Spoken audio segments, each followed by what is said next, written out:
The world isn't always fair, but some injustices light a fire in people that refuses to be extinguished. Take the story of Maya Johnson, a bold and resilient woman from Atlanta, Georgia. For years, she dreamed of finding a home in a peaceful, leafy neighborhood where she could thrive. After working tirelessly as a nurse and saving enough money, Maya finally found what seemed like the perfect apartment, a cozy space with a charming balcony that overlooked a quiet street. But dreams can be shattered when ignorance and prejudice stand in the way.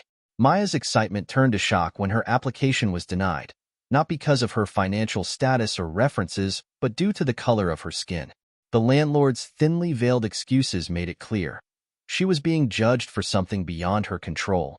Housing discrimination may seem like a relic of the past, but it remains painfully alive today.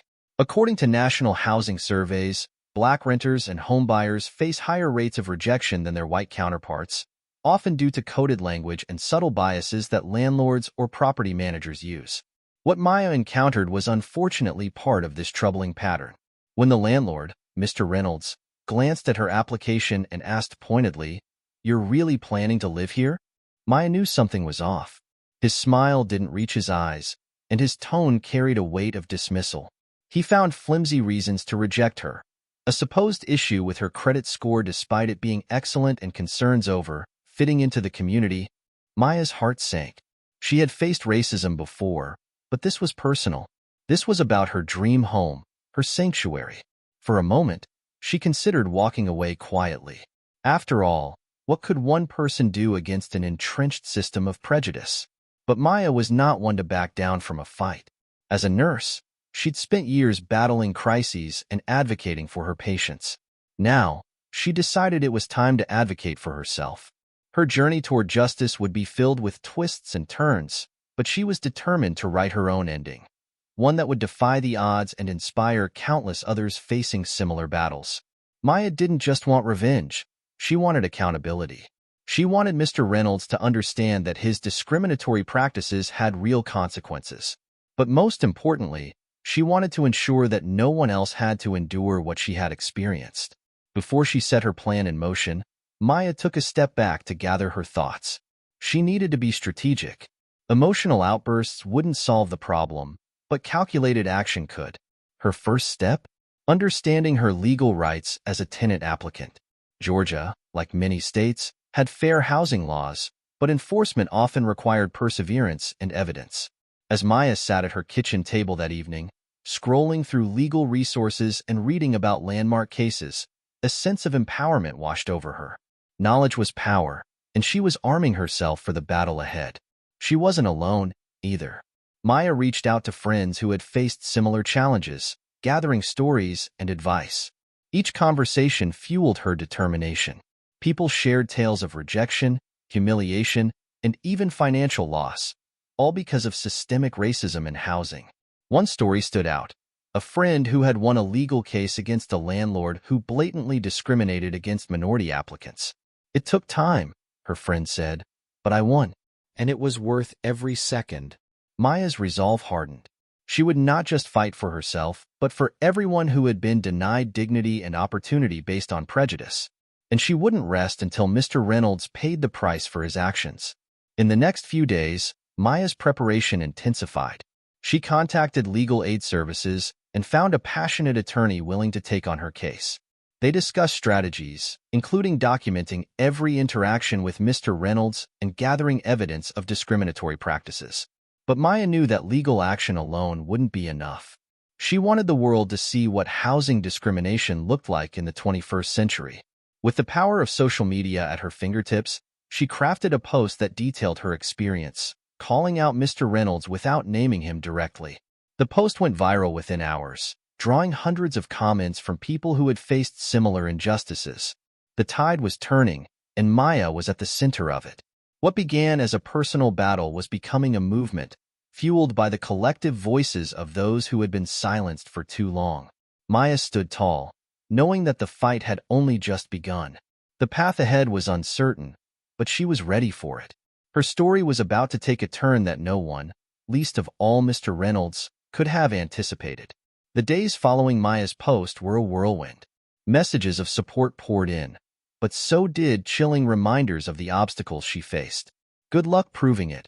One comment read, "These landlords know how to cover their tracks." But Maya was undeterred. She knew she needed concrete evidence to expose Mr. Reynolds for what he was, a racist landlord hiding behind a veneer of respectability. Her attorney, Lisa Patel, was sharp, relentless, and deeply invested in justice. "We need to build a strong case," Lisa advised during their first face-to-face meeting. Housing discrimination cases can be tricky. Most landlords are smart enough to avoid blatant statements, but patterns don't lie. "We need to show a clear pattern of bias." Maya nodded, determined. "What do we do first?" "Start by documenting everything," Lisa instructed. "Every email, every text, every conversation you had with him. If we can identify other tenants or rejected applicants with similar stories, that would be gold." Maya got to work immediately. She combed through her emails and phone logs, creating a meticulous timeline of her interactions with Mr. Reynolds. She noted the subtle shifts in his tone when he realized she was Black, the sudden concern about her fit in the community, and the contradictions in his rejection reasons. But gathering her own evidence wasn't enough. Maya knew that Mr. Reynolds' discriminatory practices likely extended beyond her case. She decided to dig deeper, reaching out to neighbors and other prospective tenants who might have dealt with him. At first, people were hesitant. No one wanted to get involved in a legal battle. But Maya's sincerity and determination gradually won them over. One former applicant, a young Latino man named Carlos, shared his experience.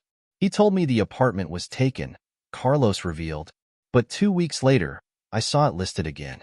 I knew something was off, but I didn't have the energy to fight it." Another woman, a single mother named Patrice, had a similar story. "He kept asking if my son's father was involved," she said, her voice tinged with bitterness. "Like that had anything to do with me being a good tenant." Maya documented these testimonies carefully, knowing they could be crucial in building her case. The pattern was becoming clear. Mr. Reynolds had a history of rejecting minority applicants for vague or fabricated reasons. Meanwhile, Maya's viral post continued to gain traction. Local news outlets picked up the story, amplifying her voice. Journalists reached out for interviews, eager to expose housing discrimination in the city. Maya was nervous about going public, but she knew the importance of sharing her story. "I want people to know that this isn't just about me," Maya told a reporter during an on-camera interview. "It's about a system that allows landlords to discriminate without consequences. We need to change that." Mr. Reynolds, however, was not taking the accusations lightly. Through his lawyer, he issued a statement denying any wrongdoing. "Our client categorically rejects these unfounded allegations," the statement read. "He has always operated in accordance with fair housing laws and treats all applicants equally." The denial was infuriating but expected. Lisa assured Maya that this was just the beginning. "They're trying to scare you off," she said. "Don't let them. The truth is on your side." As Maya's fight gained momentum, backlash inevitably followed. Anonymous trolls flooded her social media accounts with hateful messages. "Go back to where you came from," one message read. Others accused her of playing the race card for attention. The negativity stung, but Maya refused to be silenced. She had come too far to back down now. With Lisa's guidance, she filed a formal complaint with the State Housing Authority, outlining the evidence she had gathered. The investigation was officially underway. Maya's courage inspired others to speak out. A community meeting was organized to address housing discrimination, and Maya was invited as a guest speaker. Standing before a diverse crowd, she shared her journey, emphasizing the importance of resilience and collective action. "We can't let people like Mr. Reynolds get away with this," Maya urged. "We have to hold them accountable, not just for ourselves but for the next generation." The crowd erupted in applause, and Maya felt a surge of hope. This was bigger than her now. It was a movement. But as the investigation progressed, Maya knew the hardest battles were yet to come. Mr. Reynolds was a man with resources and connections, and he wouldn't go down without a fight. Still, Maya was ready. The conflict was clear. A woman fighting against a system designed to protect those in power. But Maya had something stronger than power. She had truth, determination, and an army of supporters who believed in justice. The stage was set for a showdown that would expose the ugly realities of housing discrimination and prove that one voice, when amplified by courage and conviction, could spark meaningful change. The investigation was now in full swing, and Maya found herself at the center of a complex but promising case. Lisa Patel, her attorney, was relentless, sifting through every shred of evidence they had collected. The key to winning, Lisa explained, was proving a pattern of discrimination rather than relying on Maya's experience alone. "We're going to build a narrative that no judge can ignore," Lisa told Maya confidently during one of their late-night strategy meetings. "We've already got multiple testimonials from people Mr. Reynolds has wronged. Now we need to strengthen it with solid, undeniable evidence." Maya was impressed by Lisa's meticulous approach. They subpoenaed rental records from Mr. Reynolds' property management company, hoping to find discrepancies in how applicants were selected or rejected. It didn't take long to uncover something suspicious. Over a 3-year period, nearly all the tenants who had been accepted were white, despite the fact that many minority applicants had higher incomes and stronger references. "This right here is gold," Lisa said, pointing to the data. "It shows a clear bias in his selection process." But that wasn't all. Through Maya's viral social media post, more former applicants came forward with damning stories. A mixed-race couple had been told that the building didn't allow pets, even though white tenants had openly walked their dogs around the complex. A black woman had been asked invasive questions about her cultural background, a conversation that had nothing to do with her suitability as a tenant. Lisa compiled all of this into a comprehensive report for the State Housing Authority. "This isn't just about Maya anymore," Lisa said. "This is about systemic discrimination, and we're going to expose it." But Maya wanted more than just legal justice. She wanted the public to see Mr. Reynolds for who he really was. With the help of a journalist from a local newspaper, Maya's story was transformed into a feature article that highlighted the broader issue of housing discrimination in Atlanta. The article was a bombshell. It painted a vivid picture of Maya's struggle while shedding light on the experiences of countless others. The piece concluded with a powerful message. Housing is a fundamental right, not a privilege reserved for those who fit a certain image. Mr. Reynolds' carefully constructed image as a respectable businessman was beginning to crumble. His name was now synonymous with discrimination, and public opinion turned sharply against him. But there was a twist Maya hadn't anticipated. Mr. Reynolds fought back. His legal team filed a countersuit, accusing Maya of defamation and attempting to ruin his reputation. The move was calculated to intimidate her into dropping her case, but Maya stood firm. "This is a scare tactic," Lisa assured her. "They know they're in trouble, and this is their last-ditch effort to silence you." The legal battle intensified. Maya was deposed by Mr. Reynolds' lawyers, who tried to paint her as a troublemaker looking for attention. But Maya's composure never wavered. "I didn't ask for this fight," she told them calmly. "But I'm not walking away from it either." The tension was palpable, but Lisa's strategy was paying off. They secured surveillance footage showing Mr. Reynolds meeting with prospective tenants. In one instance, a black applicant left visibly upset after a brief conversation with him, while a white applicant who arrived shortly afterward was greeted warmly and given a tour. "This is the smoking gun," Lisa declared triumphantly.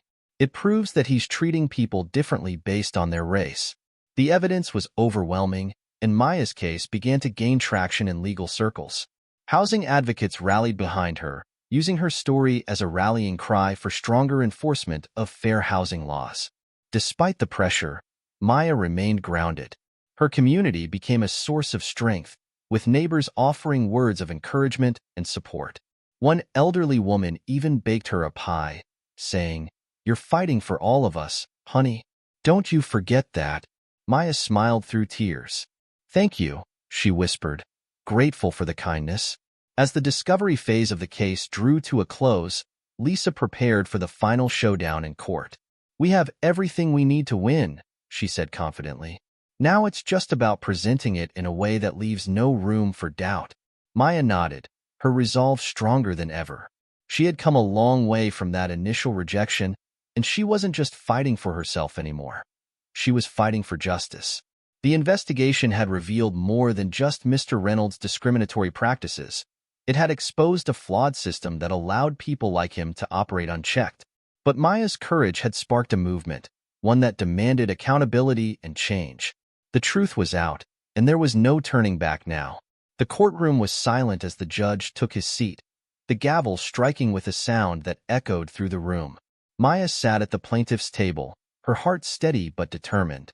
Beside her, Lisa shuffled through meticulously prepared documents, her expression confident. On the opposite side of the room, Mr. Reynolds and his legal team sat with forced composure, their defense resting on technicalities and deflections. The trial had become a focal point for local media, with reporters seated in the gallery and community members lining up early each morning to watch the proceedings. Maya's fight for justice had captured the public's imagination, representing a much larger battle against systemic discrimination. Lisa began her opening statement with conviction. This case is about more than one woman being denied housing. It's about a pattern of discrimination that has harmed countless individuals seeking nothing more than a fair chance at a place to call home. The evidence was damning. Lisa presented the rental data that showed the stark racial disparities in tenant approvals. She played the surveillance footage that captured Mr. Reynolds' differential treatment of black and white applicants. One by one, witnesses took the stand: Carlos, Patrice, and others who had faced rejection for no valid reason. Each testimony added weight to the case, painting a picture of a landlord who saw race as a determining factor in who deserved housing. Patrice's voice trembled with emotion as she recounted her experience. "I just wanted a safe place for my son," she said, "but I was made to feel like I didn't belong." Mr. Reynolds' attorney tried to dismiss the testimonies as anecdotal and insisted that his client had valid reasons for every rejection. The housing market is competitive, he argued. Mr. Reynolds has always made decisions based on financial stability and tenant suitability. But Lisa dismantled those arguments with precision. She highlighted the inconsistencies in Mr. Reynolds' statements and pointed out the absurdity of rejecting applicants with excellent credit and references. The turning point came when Maya took the stand. The courtroom was tense as she recounted her experience with Mr. Reynolds. Her voice was steady, but the weight of the injustice she had faced was palpable. "I wasn't just rejected for an apartment," she said. "I was rejected for who I am. No one should have to face that." The defense attempted to rattle her, suggesting that she was seeking attention or financial gain. But Maya remained composed. "I didn't choose this fight," she said firmly, "but I won't stand by and let discrimination go unchecked." The courtroom buzzed with tension as closing arguments were made. Lisa's final words were powerful. "This case isn't just about Maya Johnson. It's about fairness, dignity, and the right to live free from prejudice. We ask this court to send a message that discrimination has no place in our society." After days of deliberation, the jury returned with their verdict. The air was thick with anticipation as the forepersons stood. "We find in favor of the plaintiff, Maya Johnson." A wave of relief and triumph washed over Maya. Tears filled her eyes as Lisa squeezed her hand.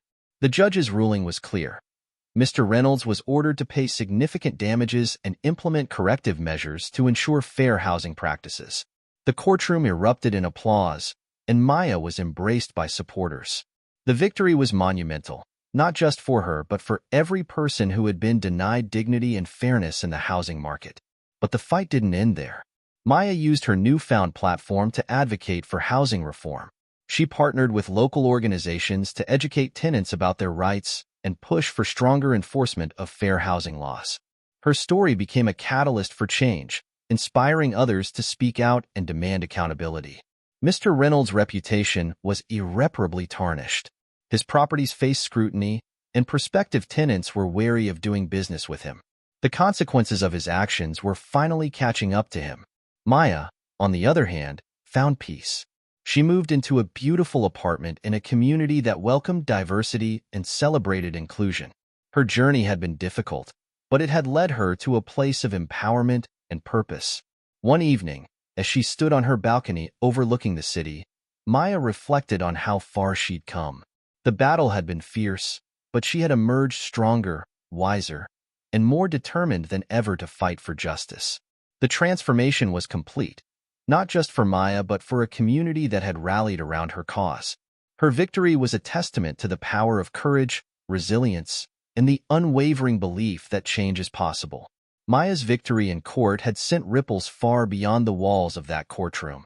News outlets across the country picked up her story, framing it as a landmark case in the fight against housing discrimination. Her name became synonymous with courage and resilience, inspiring countless others to stand up against injustice. But for Maya, the real reward wasn't the media attention. It was knowing that her fight had sparked meaningful change. One of the most significant outcomes of her case was the policy reforms it prompted. The state housing authority implemented stricter guidelines for landlords, requiring mandatory diversity training and regular audits to ensure compliance with fair housing laws. Violators faced hefty fines and public accountability. Maya was invited to testify before the city council, where she shared her journey and emphasized the importance of continued vigilance. This isn't just about punishing one landlord, she told the council members. It's about creating a system where everyone has a fair chance at safe, dignified housing. Her words resonated deeply, and new initiatives were launched to address systemic biases in the housing market. Community leaders praised Maya for her role in driving these changes, but Maya remained humble. "I just did what I had to do," she said. "I couldn't stay silent." Beyond policy reforms, Maya's story had a profound impact on individuals. Letters poured in from people who had faced similar struggles but lacked the courage or resources to fight back. One letter, in particular, stood out. "Dear Maya, I just wanted to say thank you. I'm a single mother, and I was rejected from multiple apartments because of my background. Your story gave me the strength to fight back, and now my son and I have a safe place to call home. You're a hero to us." Reading those words brought tears to Maya's eyes. She realized that her fight had empowered others to seek justice and reclaim their dignity. Maya's community continued to rally around her. Local activists organized workshops on tenant rights, using her case as a teaching tool. Maya often spoke at these events, sharing her experience and encouraging attendees to know their rights and stand up for themselves. One evening, after a particularly moving workshop, a young woman approached Maya.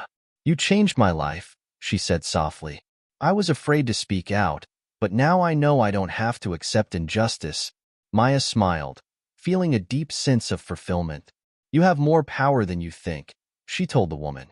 "Don't ever forget that." As time passed, Maya's life returned to a semblance of normalcy. She focused on her career and personal growth, but advocacy remained a central part of her life. She joined the board of a local housing nonprofit, where she continued to fight for equitable housing policies. Her relationship with Lisa Patel evolved into a strong friendship. "You were amazing," Lisa told her over coffee one afternoon. "You didn't just win a case, you changed the game." Maya laughed. "Couldn't have done it without you." Lisa smiled. "It was your courage that made the difference." Years later, Maya's case was still referenced in legal textbooks and advocacy campaigns. Her journey had become a symbol of what was possible when ordinary people stood up against powerful systems. One day, as she walked through her neighborhood, Maya noticed a mural on the side of a building. It depicted a diverse group of people standing together, with the words "Justice for All" painted boldly above them. Maya's heart swelled with pride. She knew the fight for justice was ongoing, but she was no longer alone. Her story had inspired a movement, one fueled by hope, courage, and the belief that change was possible. Standing before the mural, Maya whispered to herself, "We did it," and in that moment, she knew that her journey, filled with pain, struggle, and triumph, had been worth every step.